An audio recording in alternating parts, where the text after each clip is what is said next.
The 30th of August 2015. That was the day when Kevin De Bruyne joined Manchester City. It was the beginning, but we're now at the end. As I'm sure you're aware, he most recently announced he will be leaving Man City at the end of the season. And that has prompted this video, where we will be kind of celebrating his legacy because he has been unbelievable. But also to ask and try to answer a question. Amongst the Premier League's greatest, where does Kevin De Bruyne rank?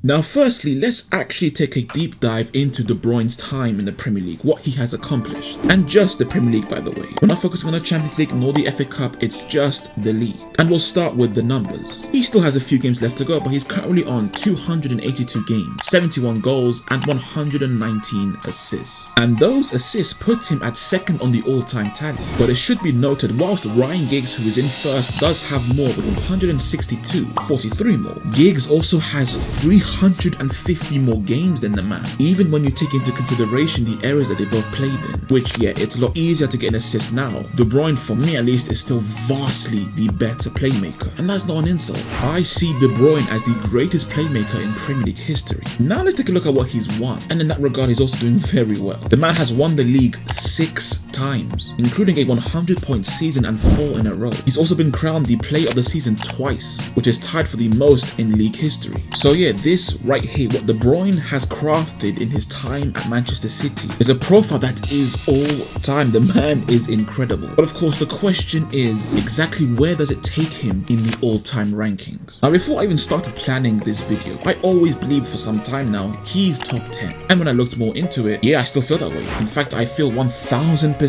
he is top 10. To me, that's not a worthy discussion. But what is a worthy discussion is if he's top 5. But to first answer that, what's the benchmark? Who currently sits in the top 5? And this right here is where it's all up to preference. I'm going to give you my personal top 5, and you might not agree, and that's perfectly fine. But just for the sake of this video, go with it. Now, the easiest part of the top 5 is the top 2, at least to me. I see Henry and Ronaldo as the 2 greatest in Premier League history, and I don't believe De Bruyne is at their level. But from here is where the discussion is to be had. I can see De Bruyne at 3, 4, or 5. Let's talk about what I believe to be his competition in that regard. Starting with Alan Shearer. Now, I know Shearer is a player that kind of splits the fan base. I've seen many opinions extreming to one side and the other. And I won't lie to you, there was a time where I kind of looked down on Shearer. I didn't think he was that great. But as I got older, I understood more and more. He most definitely is great. He is an all-time, and for me, a contender for top 5. We all know he is the league's all-time leading goal scorer, as well as all-time leading goals and assists. He also has the record for the most consecutive seasons scoring 30 goals in a row with 3, as well as the record for the most 20 goal seasons consecutively with 7. Now, he only has 1 Premier League title, but in 1996 he could have gone to United, and that 1 would be 3, 4, maybe 5 or more. When it comes to top 5, he must be mentioned. Now on to a modern era player, Mo Salah. Particularly after this season right now, I feel like he has to be in the top 5. 1 Premier League title, soon to be 2. 1 Player of the Season award, soon also to be 2, which will match the record, as well as 3 Golden Boots, also soon to be 4. Not to mention the man is on pace and pretty much will definitely break the record for the most assists in a season, the best of both worlds.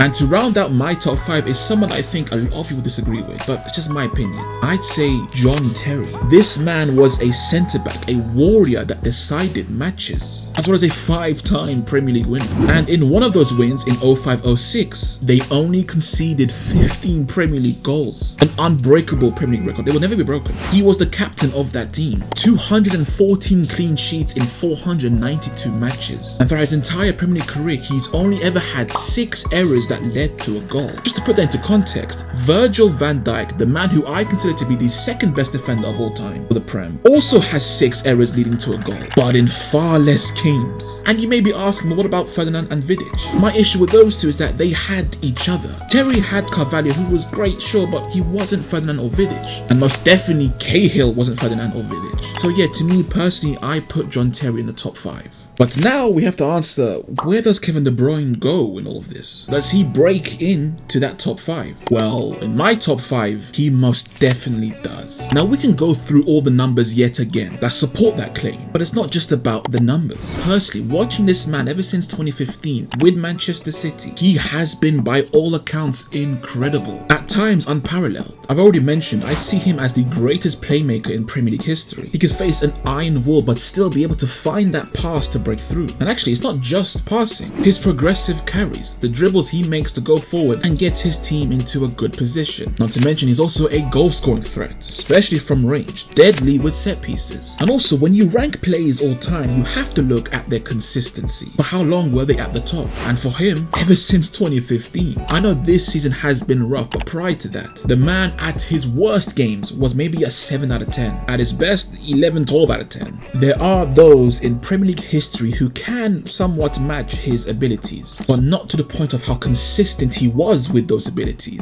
With that in mind, with the numbers to back it up, as well as the accolades, yes, he's top 5. I'd rank him higher than Shearer, higher than John Terry. And when I first started making this video, I never thought I'd put him at 3rd, but I'd also put him above Mo Salah. I think he's better than all of them, as well as Steven Gerrard, Frank Lampard, Roy Keane, Paul Scholes, Patrick Vieira, Dennis Bergkamp. I could go on and on. Like I mentioned, I never expected to rate him so highly, but just after taking a deeper dive into the man's profile in the Premier League, it seems I do. To me, Kevin De Bruyne is the 3rd greatest Premier League player of all time.